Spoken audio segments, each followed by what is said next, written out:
नमस्कार, संसद टीवी में आपका स्वागत है। मैं हूं आपके साथ शालिनी खंडेलवाल।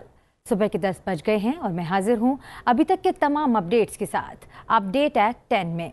सबसे पहले नजर डाल लेते हैं आज के बड़े अपडेट्स पर।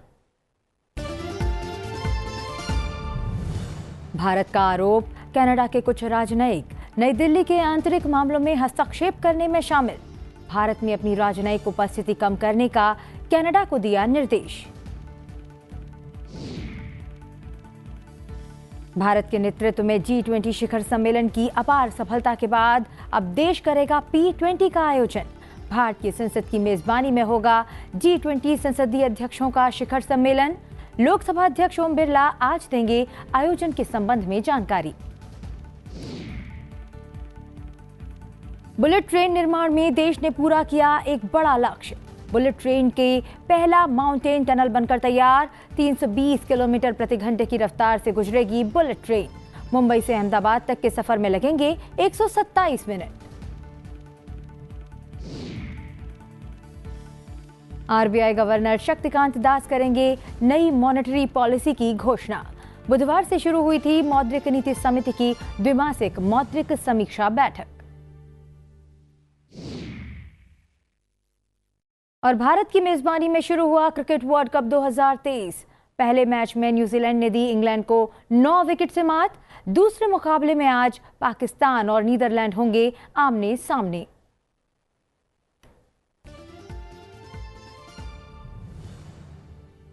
और अब बात विस्तार से। प्रधानमंत्री नरेंद्र मोदी के महत्वाकांक्षी बुलेट ट्रेन प्रोजेक्ट का काम तेजी से आगे बढ़ रहा है। National high speed rail corporation limited यानी NHSRCL ने बुलेट ट्रेन के निर्माण में एक बड़े लक्ष्य को पूरा करते हुए पहली माउंटेन टनल को बना लिया है। NHSRCL ने ये माउंटेन टनल 10 महीने में बनाई है। इसे गुजरात के वलसाड में बनाया गया है। 320 किलोमीटर की गति से चलने वाली बुलेट ट्रेन इसी टनल से गुजरते हुए मुंबई और अहमदाबाद को जोड़ेगी। बुलेट ट्रेन मुंबई से अहमदाबाद के सफर को 127 मिनट में पूरा करेगी। Mumbai Ahmedabad high speed rail corridor के लिए पहले माउंटेन टनल का निर्माण करने में 10 महीने का समय लगा।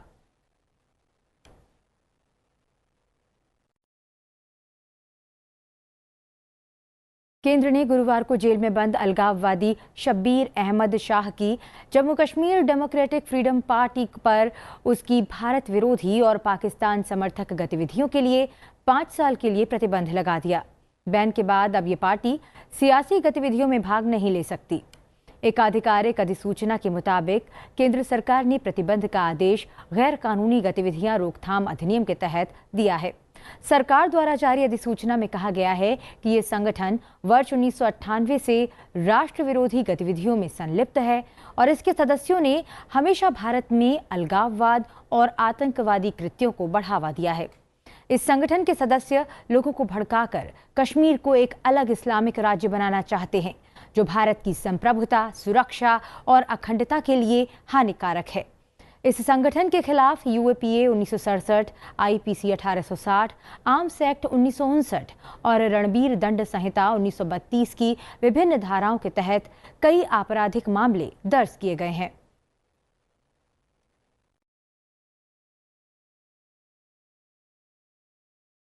आरबीआई की मौद्रिक नीति समिति की नीति समीक्षा बैठक बुधवार से शुरू हुई थी।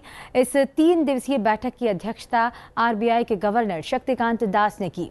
आरबीआई MPC की बैठक के आखिरी दिन रिजर्व बैंक के गवर्नर शक्तिकांत दास ब्याज दरों को लेकर क्या कुछ कहने जा रहे हैं, आइए आपको सीधे सुनवाते हैं।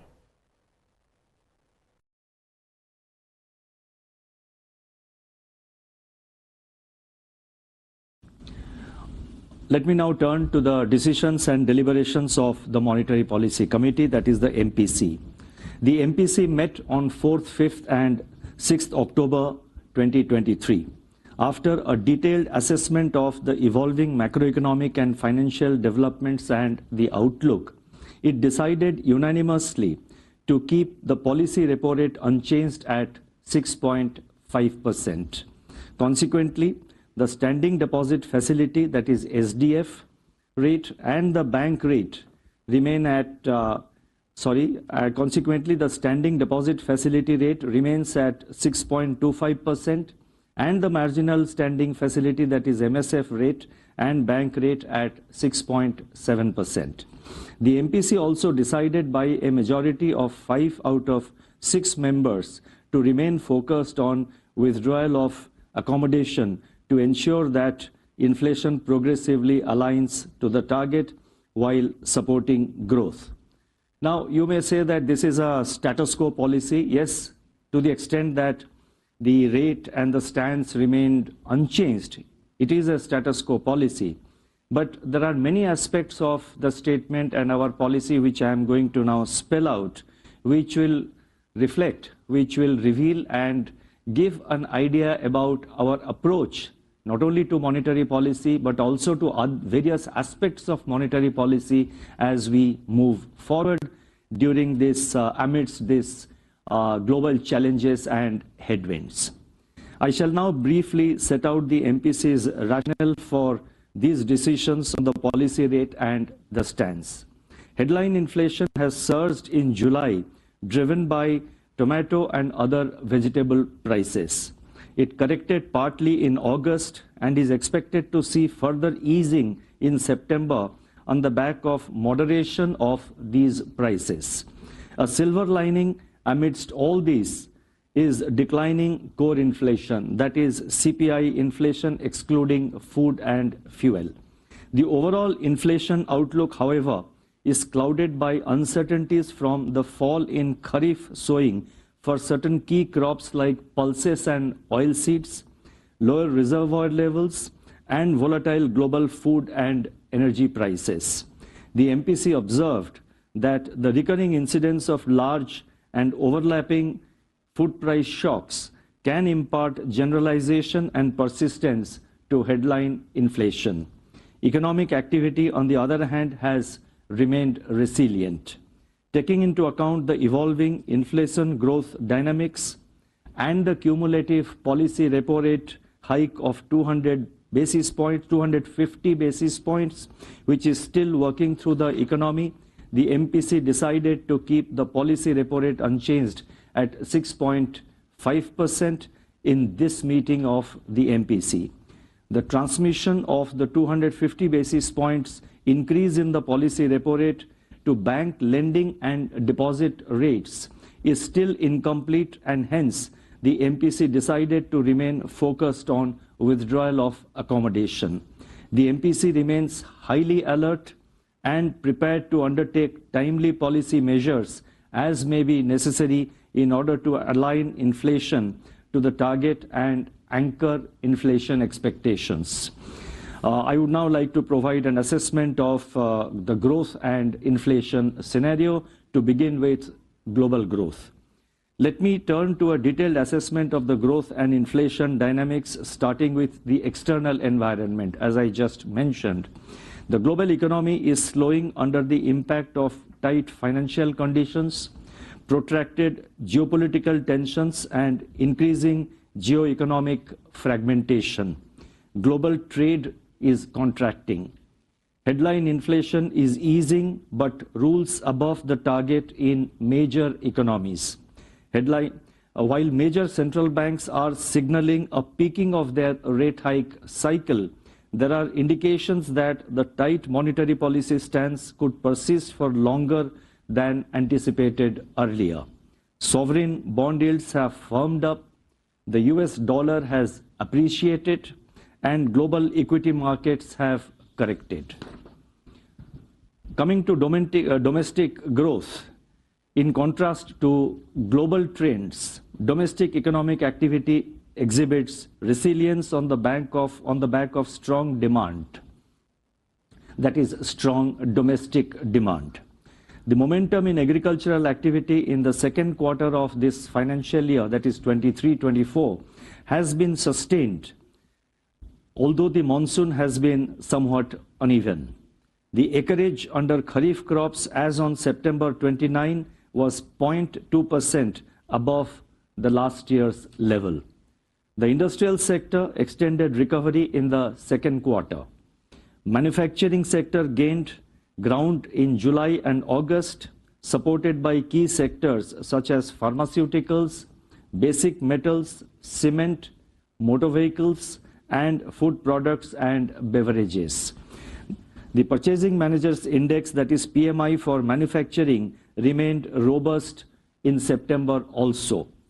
Services sector activity is maintaining buoyancy as indicated by healthy expansion in high-frequency indicators in August and September. आप सुन रहे थे आरबीआई गवर्नर शक्तिकांत दास को। नई मॉनेटरी पॉलिसी की घोषणा करते हुए आरबीआई गवर्नर ने कहा कि भारत दुनिया का नया ग्रोथ इंजन बन रहा है। उन्होंने कहा कि रेपो रेट 6.5% पर कायम रहेगा और ब्याज दरों में कोई बदलाव नहीं होगा। अब बढ़ते हैं आगे। वाणिज्य और उद्योग मंत्री पीयूष गोयल ने गुरुवार को कहा कि प्रस्तावित भारत मध्य पूर्व यूरोप आर्थिक गलियारा लेन देन लागत को कम करने और व्यापार को प्रोत्साहित करने में मदद करेगा। नई दिल्ली में G20 शिखर सम्मेलन के दौरान महत्वाकांक्षी भारत मध्य पूर्व यूरोप आर्थिक गलियारे की संयुक्त रूप से अमेरिका, भारत, सऊदी अरब, संयुक्त अरब अमीरात, फ्रांस, जर्मनी, इटली और यूरोपीय संघ के नेताओं ने घोषणा की थी। कुछ विशेषज्ञ नए आर्थिक गलियारे को चीन के विवादास्पद बेल्ट एंड रोड इनिशिएटिव के विकल्प के रूप में देख रहे हैं।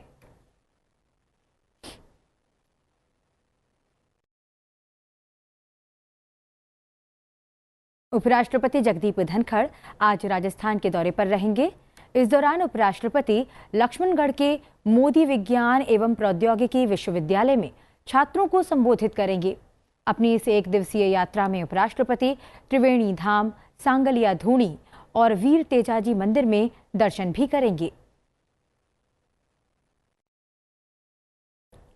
गृह मंत्री अमित शाह ने कहा कि केंद्रीय और राज्य एजेंसियां पिछले 9 वर्षों में देश में सभी प्रकार के आतंकवाद पर मजबूती से अंकुश लगाने में सफल रही हैं। नई दिल्ली में राष्ट्रीय अन्वेषण अभिकरण NIA द्वारा आयोजित 2 दिन के आतंकवाद विरोधी सम्मेलन का उद्घाटन करते हुए उन्होंने कहा कि अभिकरण के दायरे में मॉडल आतंकवाद विरोधी संरचना स्थापित की जानी चाहिए।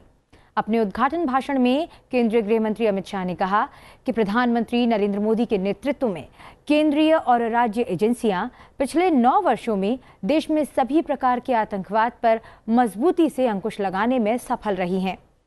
नरेंद्र मोदी सरकार ने क्रिप्टो, हवाला, आतंकी फंडिंग, संगठित अपराध, सिंडिकेट और नार्को टेरर लिंक जैसे सभी चुनौतियों पर सख्त रुख अपनाया है, जिससे अच्छे परिणाम मिले हैं, लेकिन अब भी बहुत कुछ किया जाना बाकी है।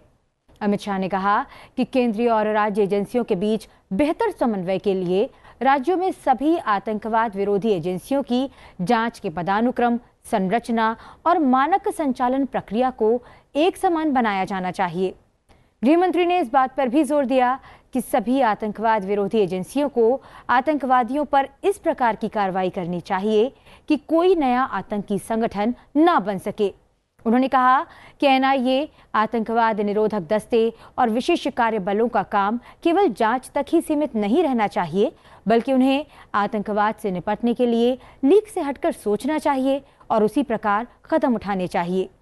गृह मंत्री ने कहा कि आतंकवाद के खिलाफ लड़ाई में वैश्विक स्तर से लेकर जमीनी स्तर तक सहयोग की आवश्यकता है। मुंबई के गोरेगांव में 7 मंजिला इमारत में भीषण आग लगने से अब तक 6 की मौत हो चुकी है और 31 लोग घायल हो चुके हैं। आग पर नियंत्रण के लिए बचाव और राहत कार्य जारी है। इस दुर्घटना में कई वाहन भी झुलस चुके हैं। बीती रात मुंबई के गोरेगांव स्थित आजाद नगर की समर्थ नामक 7 मंजिला इमारत में भीषण आग लग गई। रात 2:30 से 3 बजे के बीच इमारत की पार्किंग से लगी इस आग की वजह से कई वाहन भी झुलस चुके हैं।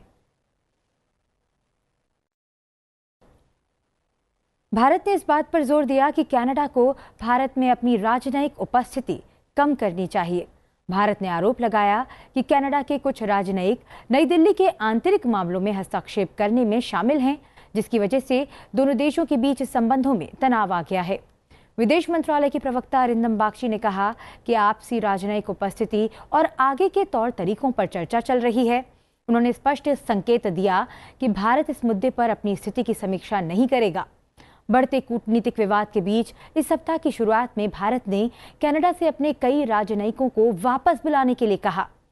जून में खालिस्तानी अलगाववादी नेता हरदीप सिंह निज्जर की हत्या में भारतीय एजेंटों को शामिल करने के कनाडाई प्रधानमंत्री जस्टिन ट्रूडो के आरोप के बाद दोनों देशों के बीच तनाव बढ़ गया। हालांकि भारत ने इन दावों को सिरे से खारिज करते हुए इसे बेतुका और राजनीतिक दुर्भावना से प्रेरित बताया। भारत ने पाकिस्तान के अमेरिकी राजदूत की गिलगिट बाल्टिस्तान यात्रा पर निराशा व्यक्त करते हुए अमेरिका को अपनी चिंता से अवगत कराया है। भारत ने गुरुवार को कहा कि उसने इस्लामाबाद में अमेरिकी दूत डोनाल्ड ब्लोम की हाल ही में पाकिस्तान के कब्जे वाले कश्मीर में गिलगिट बाल्टिस्तान की यात्रा पर अमेरिका के साथ अपनी चिंताओं को उठाया और विश्व समुदाय से देश की संप्रभुता और क्षेत्रीय अखंडता का सम्मान करने का आह्वान किया। विदेश मंत्रालय के प्रवक्ता अरिंदम बागची ने कहा कि पूरा जम्मू कश्मीर भारत का अभिन्न अंग है और ऐसे में अमेरिकी राजदूत की गिलगिट बाल्टिस्तान यात्रा करना सही नहीं है। उन्होंने भारत में अमेरिकी राजदूत एरिक गारसेटी द्वारा G20 से संबंधित बैठकों में भाग लेने के लिए एक अमेरिकी प्रतिनिधिमंडल की श्रीनगर यात्रा के लिए ब्लोम की गिलगिट बाल्टिस्तान यात्रा की तुलना करने को भी खारिज कर दिया। सिक्किम में अचानक आई बाढ़ से मरने वालों की संख्या बढ़कर 19 हो गई और 100 से ज्यादा लोग लापता हैं। लापता लोगों की तलाश जारी है। विद्युत मंत्रालय ने केंद्रीय जल विद्युत परियोजनाओं पर तीस्ता बेसिन सिक्किम में अचानक आई बाढ़ के प्रभाव की समीक्षा की। सिक्किम में अचानक आई बाढ़ में मरने वालों की संख्या गुरुवार को बढ़कर 19 हो गई है। शवों में से 4 की पहचान सेना के जवानों के रूप में की गई है। इस बीच सेना और NDRF की टीमें तीस्ता नदी बेसिन और उत्तरी बंगाल के निचले हिस्से में कीचड़ भरी धरती और तेजी से बहते पानी में बहे लोगों की तलाश में दूसरे दिन भी जुटे रहे। विद्युत मंत्रालय ने केंद्रीय जल विद्युत परियोजनाओं पर तीस्ता बेसिन सिक्किम में अचानक आई बाढ़ के प्रभाव की समीक्षा की। बाढ़ का पानी कम होने के बाद केंद्र सरकार जल विद्युत परियोजनाओं को हुए नुकसान का विस्तृत आकलन करने का मन बना चुकी है। NHPC जल विद्युत परियोजनाओं को जल्द से जल्द लागू करने के लिए हर संभव उपाय भी कर रही है। भारत के नेतृत्व में G20 शिखर सम्मेलन की अपार सफलता के बाद अब देश में P20 का आयोजन होने जा रहा है। लोकसभा अध्यक्ष ओम बिरला 9वें G20 संसदीय अध्यक्षों के शिखर सम्मेलन के आयोजन के बारे में आज जानकारी देंगे। जो सत्र भी जो जल्दी समाप्त हुआ है उसी में बिजनेस एडवाइजरी कमेटी के सभी दलों की सहमति थी और बिजनेस एडवाइजरी कमेटी के अंदर सभी दलों की सहमति से इसको जल्दी parliament house NXC extension building में 12:15 बजे प्रेस वार्ता करेंगे और भारत की मेजबानी में आयोजित होने वाले P20 समिट की औपचारिक घोषणा करेंगे। बता दें कि 12 से 14 अक्टूबर के दौरान P20 समिट का आयोजन दुनिया के सबसे बड़े कन्वेंशन सेंटर यशोभूमि में किया जाएगा। इस वर्ष के P20 शिखर सम्मेलन की थीम है एक पृथ्वी, एक परिवार और एक भविष्य के लिए संसद। जिस देश के पास G20 की अध्यक्षता होती है वही देश उस वर्ष P20 का आयोजन करता है। भारत में G20 की 200 से ज्यादा बैठकें 60 शहरों में आयोजित की गईं। महाराष्ट्र में इस दौरान क्या खास रहा, आइए जानते हैं।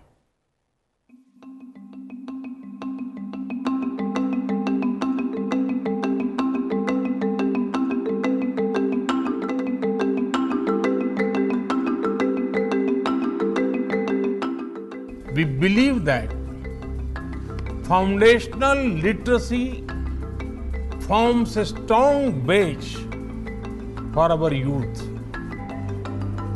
And we are also combining it with technology. साहित्य के क्षेत्र में नोबेल पुरस्कार का ऐलान गुरुवार को कर दिया गया। 2023 का नोबेल पुरस्कार नॉर्वे के लेखक जॉन फॉसे को दिया गया। उन्हें उनके अभिनव नाटकों और गद्य के लिए इस सम्मान से नवाजा गया। फॉसे साहित्य का नोबेल पुरस्कार पाने वाले चौथे नॉर्वेजियन लेखक हैं। उन्होंने अपने पहले उपन्यास रेड एंड ब्लैक में आत्महत्या जैसे संवेदनशील मुद्दे पर लिखा था। बता दें कि साहित्य के क्षेत्र में अब तक 120 लोगों को नोबेल पुरस्कार मिला है। इसमें केवल 17 महिलाएं शामिल हैं। रविंद्रनाथ टैगोर अकेले भारतीय हैं जो साहित्य के नोबेल से सम्मानित हुए हैं। उन्हें यह पुरस्कार 1913 में मिला था। आज शांति के क्षेत्र में नोबेल पुरस्कार की घोषणा की जाएगी। अब बढ़ते हैं आगे और बात करते हैं विश्व कप 2023 की। भारत इस विश्व कप की मेजबानी कर रहा है। भारत के 10 अलग अलग मैदानों में विश्व की 10 बेहतरीन टीमें अपने अपने सर्वश्रेष्ठ प्रदर्शन से अपनी दावेदारी पेश करेंगी। इस बार 48 मैचों के बाद इस विश्व कप का नतीजा निकलेगा। जहां एक ओर इस क्रिकेट कुंभ का आगाज अहमदाबाद के मैदान से हो रहा है, वहीं दूसरी ओर इस टूर्नामेंट का अंतिम और फाइनल मुकाबला भी अहमदाबाद से ही खेला जाएगा। गुरुवार को वर्ल्ड कप का पहला मैच अहमदाबाद में पिछली बार की विजेता टीम इंग्लैंड और न्यूजीलैंड के बीच खेला गया। न्यूजीलैंड पिछले वर्ल्ड कप में उपविजेता रही थी। विश्व कप के पहले मुकाबले में उतरी न्यूजीलैंड और इंग्लैंड की टीम का पहला मैच एक तरफा रहा। इंग्लैंड ने पहले खेलते हुए निर्धारित 50 ओवर में 9 विकेट पर 282 रन बनाए। इंग्लैंड की ओर से जो रूट ने सबसे ज्यादा 77 रन बनाए। जवाब में 283 रनों के लक्ष्य का पीछा करने उतरी न्यूजीलैंड ने 10 रन पर अपना पहला विकेट गंवाया। उसके बाद पूरा मैच एक तरफा रहा। न्यूजीलैंड ने धमाकेदार बल्लेबाजी करते हुए 36 ओवर और 2 बॉलों में 9 विकेट से इस मैच को जीत लिया। न्यूजीलैंड की ओर से डेवन कॉनवे ने 152 रन और रचिन रविंद्र ने 123 रन बनाए। भारत विश्व कप का अपना पहला मैच 8 अक्टूबर को ऑस्ट्रेलिया के साथ खेलेगा। ये मैच चेन्नई के एमए चिदम्बरम स्टेडियम में खेला जाएगा। और अब बात करते हैं एशियाई खेलों की। हांगझोउ एशियाई खेलों में अब की बार 100 पार का लक्ष्य लेकर उतरे भारतीय दल का कमाल जारी है और उसने एशियाई खेलों में अब तक 21 स्वर्ण पदक सहित कुल 86 पदक जीत लिए हैं, जो एशियाई खेलों के एक संस्करण में देश के लिए सबसे अधिक पदक हैं। 12वें दिन एशियाई खेलों के मुख्य आकर्षण रहे कंपाउंड महिला टीम ने तीरंदाजी फाइनल में चीनी ताइपे के खिलाफ 230-229 से जीत हासिल कर स्वर्ण पदक जीता। भारतीय तीरंदाज ज्योति सुरेखा वेन्नम, अदिति गोपीचंद स्वामी और परनीत कौर जबरदस्त फॉर्म में नजर आए और रोमांचक मुकाबले में भारत शीर्ष पर रहा। दोहरी खुशी के साथ पुरुष कंपाउंड तीरंदाजी टीम ने भी भारत को गोल्ड दिलाया। भारत ने 12वें दिन अपना तीसरा गोल्ड दीपिका पल्लीकल और हरिंदर पाल सिंह के स्क्वैश मिश्रित युगल में जीता। वहीं पहलवान अंतिम ने कुश्ती में कांस्य पदक जीता। सात्विक चिराग की बैडमिंटन जोड़ी सेमीफाइनल में पहुंची।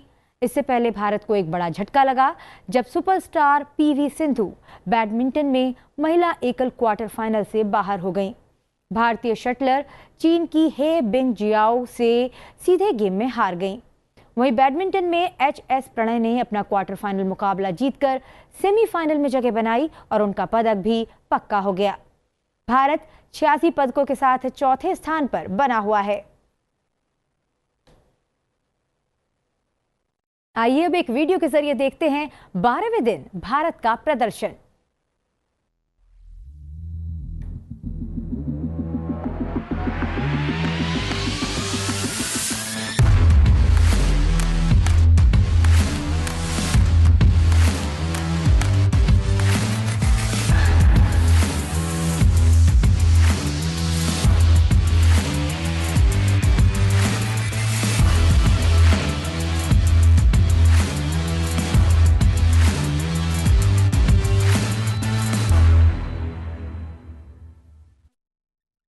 अब बात करते हैं आज के दिन से जुड़े इतिहास की और जानते हैं आज के दिन से जुड़ी मुख्य घटनाओं के बारे में। 6 अक्टूबर साल 1989 को न्यायमूर्ति फातिमा बीवी सर्वोच्च न्यायालय की न्यायाधीश नियुक्त हुई। इस पद पर नियुक्त होने वाली वह पहली भारतीय महिला हैं। उनका पूरा नाम मीरा साहिब फातिमा बीवी है। सेवानिवृत्ति के बाद उन्हें राष्ट्रीय मानवाधिकार आयोग का सदस्य बनाया गया। वे तमिलनाडु की राज्यपाल भी रह चुकी हैं। 6 अक्टूबर साल 1860 को ब्रिटिश काल में भारतीय दंड संहिता यानी इंडियन पिनल कोड पारित हुआ। उस समय इसकी रचना लॉर्ड मैकाले की अध्यक्षता में गठित प्रथम भारतीय विधि आयोग ने की।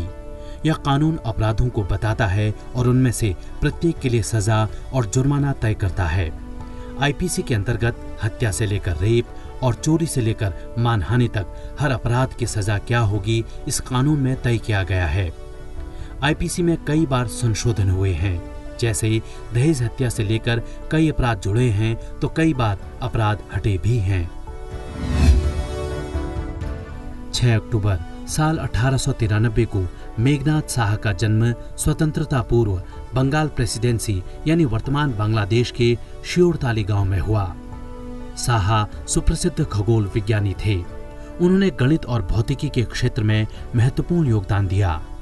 उन्हें साहा इक्वेशन के लिए भी जाना जाता है। ये इक्वेशन तारों में भौतिक और रासायनिक स्थिति की व्याख्या करता है। उन्होंने साहा नाभिकीय भौतिकी संस्थान नामक महत्वपूर्ण संस्थान की स्थापना की। भारतीय सिनेमा के प्रतिष्ठित अभिनेता और सांसद रहे स्वर्गीय विनोद खन्ना का जन्मदिन है। विनोद खन्ना ने 4 दशकों तक 146 फिल्मों में अभिनय किया और उन्हें 2017 में मरणोपरांत दादा साहब फाल्के पुरस्कार से सम्मानित किया गया। सूचना और प्रसारण मंत्रालय ने उनको याद करते हुए एक वीडियो जारी किया है। आइए चलते चलते हम विनोद खन्ना को याद करते हुए आपको दिखाते हैं ये वीडियो। मुझे दीजिए आज्ञा, आप बने रहिए संसद टीवी के साथ। नमस्कार।